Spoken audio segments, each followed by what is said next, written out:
Hello everyone, my name is Vitosh and today you are with the YouTube channel of VitoshAcademy. We'll be talking about gradient descent, which is a really interesting concept, and we will explore how it works. We'll see it in action and understand how do we arrive at its values. So by the end of this video, I really hope that you would know how gradient descent operates, how to implement it in Python and in Jupyter Notebook, and how to visualize the process with clear plots. When I mean the process of making gradient descent. I mean, with this simple plot here, it's obvious that the gradient descent is of 0, but we would start seeing how a machine actually realizes it. So let's start. Okay, so what is a gradient descent? That's pretty much a mathematical optimization technique used to minimize functions. And now I'm pretty much forced to show this picture here about the fog in the mountains. So imagine that you are in a mountain somewhere and you only can step like this tiny. So what you do is a person who wants to go to the bottom of the mountain because that's what you have decided, you really make a tiny step every time from downhill up on the moment when you reach the point where there is no more downhill. So this way you try to find the lowest point and the gradient tells you which way to go. I mean, in any I don't know, lesson about gradient descent, there is this story about a fog in the mountain, so I'm forced to say it. Yeah. Okay, so the function, we'll be using a really simple function, f of x equals x squared, and it obviously has a minimum of 0. I mean, it's obvious, but it's obvious to you because you see it, and now we should see how is it obvious for the computer to see it. It's obvious for you because you see it plotted. Okay, yeah, makes sense. And initial values, we'll discuss them later, but it would be probably somewhere around x of 10, this one, and a learning rate of 0.1. And yeah, pretty much let's start slowly with the explanation. To visualize the gradient descent, I mean, we have already this Jupyter Notebook here. So our function that would be working with is f of x or x, it depends, return x equals 2, and you can see f of 12 is 144, f of 11 is 121, so it works. Yeah, great. Yeah, now let's create the x values just to see how it works. So the x values for our gradient descent would be minus 10, 10, 100. If you ever wonder what this is, you can make out an I, or let me see which one. Actually, it is shifted up like this. Yeah, and you'll see easier that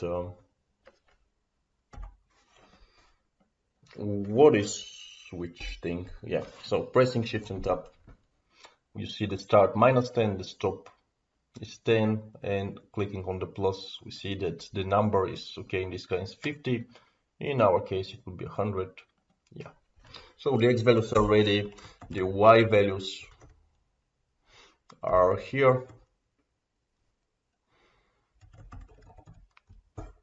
So something like this should be enough. Starting with minus 10 squared up to something. And now we need to plot these ones so we understand what we are doing, and we do it like this. Pick size goes 10.5. Great, no error so far. And now we do POT plot, x values, y values, and a label saying f of x equals x squared, and color would be green, and we have this one, obviously. That's quite okay. I'll write the rest of the beautiful link of the beauty for the plot right now.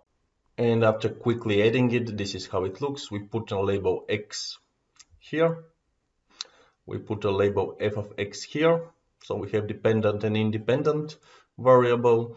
We put the title here. If you want, in the comments, write which is the dependent and which is the independent variable. Okay, then we see the lines, the legend, this one, the grid is visible. Yeah, it's obviously from 0 to 100 and 20 here, which is okay, obviously not squared, and we're showing it. Okay, so a bit more to explain the plot. As I said, obviously that the lowest point is on 0, and this is by design because f of 0 is 0 in our case, and nothing goes lower than this. F of 1 is 1, f of minus 15 is 255, 225. Yeah, so this is the gradient descent path. So pretty much thinking how the gradient descent path happens. If we need to locate it with Python, which is the video, have prepared already some Excel table here, which pretty much explains how do we start, what do we do, and how do we do it. These are the first 4 iterations. When we start for iteration 0 of the gradient descent value, where we are in the search, so to say, of the 0 here. Yeah, so let's take a look how it works. So if the x is 10 in our case, like here, the gradient is obviously 20, and this is how our formula looks like, because 0.1 is the step. X minus 0.1 times 20, so the new x is 8. Could have done it like this. X minus, I'll put here 0.1 times 20. Yeah, and here it would be like this.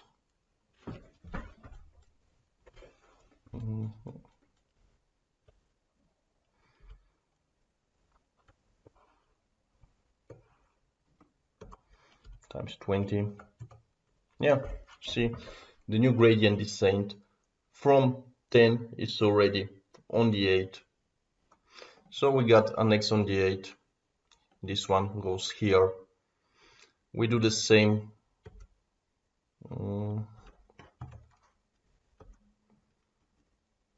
And it simply goes that way, all the way to a 0. Yes. Now let's try to do the same with Python, because probably here it looks complicated. Now let's try to get this beautiful table with Python code. Okay, removing this. And let me see, what imports do I have? I need a new one. Import pandas SPD. Beautiful. And now our x starts with 10. Our learning rate equals 0.1. I like writing 0.1, but it's not understandable for everyone.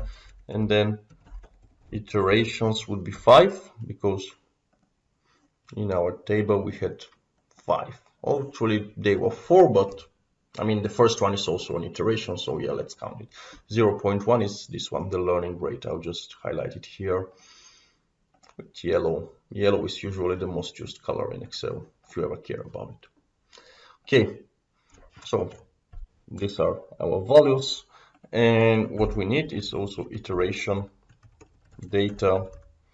This is just a list which would be storing the values for our iteration table.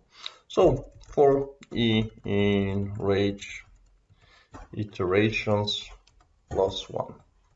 Not the most Pythonistic code, but yeah. Gradient is 2 times x, which is something that is called with another name, especially for a function x squared. And if you know the name here, you can write it in the comments below. Yeah. And if you don't know it, I'm talking about the derivative of this function. X squared has a derivative of 2 times x. Yeah. But it would be fun if you wrote the comment already. Yeah. So gradient is 2 times x. And we have a new x, which is x minus learning rate times gradient, which is pretty much this column here, x minus learning rate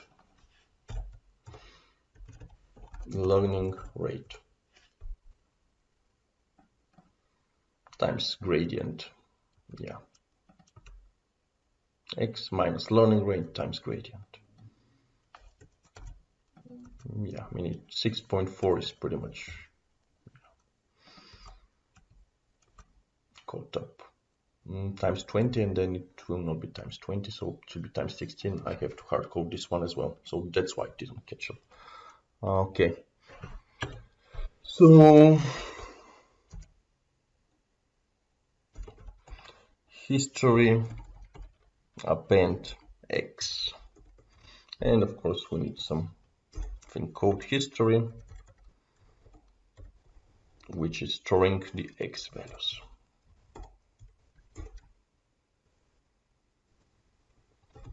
Like this. I mean, just to show you how it works. What do we have in history already? Yeah, 10. So every time history append, history.append x, you have it like 2 times. It's a nice list. We'll have 3 times history. Yeah, nothing against it. In this case, we'll be appending the x, the new one. Okay, and pretty much that should be all. Now let's create the x values for plotting the function once more and see how it works. Or we better not. I mean, we can simply run it and then just see what is the data in the history. Obviously the first 10s that I wrote here by just to show, I'll remove them as they are not exactly the best ones. So we see 10, 8, 6.4, 5, 12, 4 something, then 3, then 2. And if we decide that our iterations would be something not like 5, but let's say 20, we'll see that we are nicely reaching somewhere around the 0, which is quite good. It means our code is working, our method gradient descent is working, and everything is quite good. Yeah, let's think about pretty much how to go further and how to plot these points here on this plot here. This would be an interesting one. So I'll remove this and I'll make it like, okay, 7. Yeah, we have 7 values.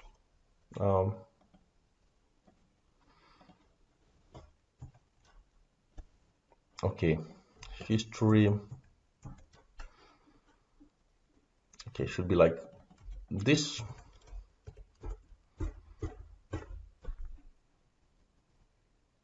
Really?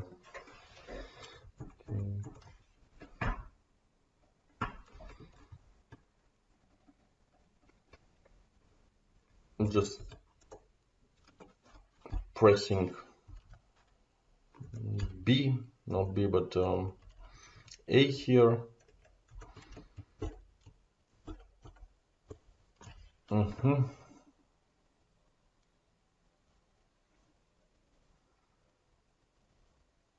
And we got a lot of new stuff, started with 7, then 5.6. And yeah, our iterations are actually, no, the iterations shouldn't be 20, the iterations should be, let's put them 8. That was what I was hoping to get, yeah. Sorry.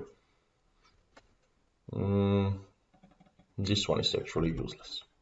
Yeah, now it should be okay. So the idea was to plot this one with dots, just to see how it looks like and how nice it is. So we got history, then we got Y history, or Y with other words, which is in Python language. This is how to quote in Python nicely, f of x for x in history. And you can nicely see immediately how it looks like. So of course we start with the 10, which is 100, then the next one is automatically 8, which is 64. Yeah, and then we go with everything else downhill from there. This thing to be plotted decently, it would be pretty much taking this one, putting it here, changing x values to something else, I guess. Let me see. POT plot and POT scatter.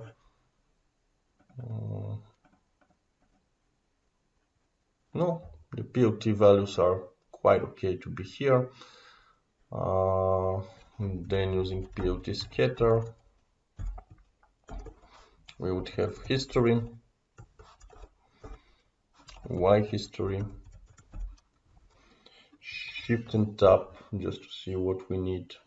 So we have, what else we need? Marker, CMap, yeah, colors, okay. Color would be red, and the label would be descent path.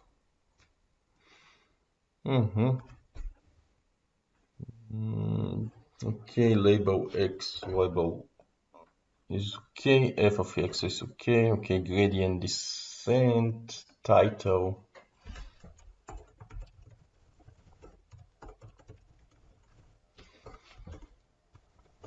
First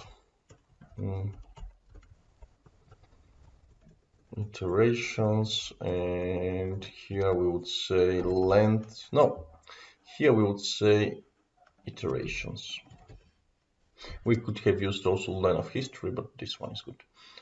Okay, this one will stay, the legend stays, the grid stays, show, now shift and enter, and we get a gradient descent of the first 1, 2, 3, 4, 5, 6, 7, 8, 9, 10 iterations. 4, 5, 6, 7, 8, 9, 10.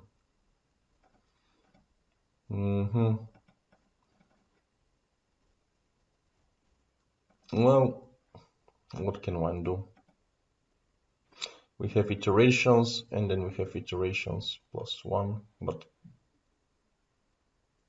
yeah. Just to avoid this one, what you can do is go something like len y history. Do we get something 10? Yeah. So here it will be the first 10 iterations of the gradient descent here. Okay. So yeah, the first iterations are doing them like this. This is how we do it. What more can it be? I mean, pretty much that's the whole gradient descent story. We have the number of iterations, we have the x, we have the learning path, the learning rate, and we can play with this. So how do we play with this? I'll go back to our advanced Excel model, yeah, which I have fixed a bit, making sure that all the formulas here work, and we can even make it not only for the first four, but for the first, let's see, for the first few. I mean, not sure these ones will work, the updated formula. Yeah.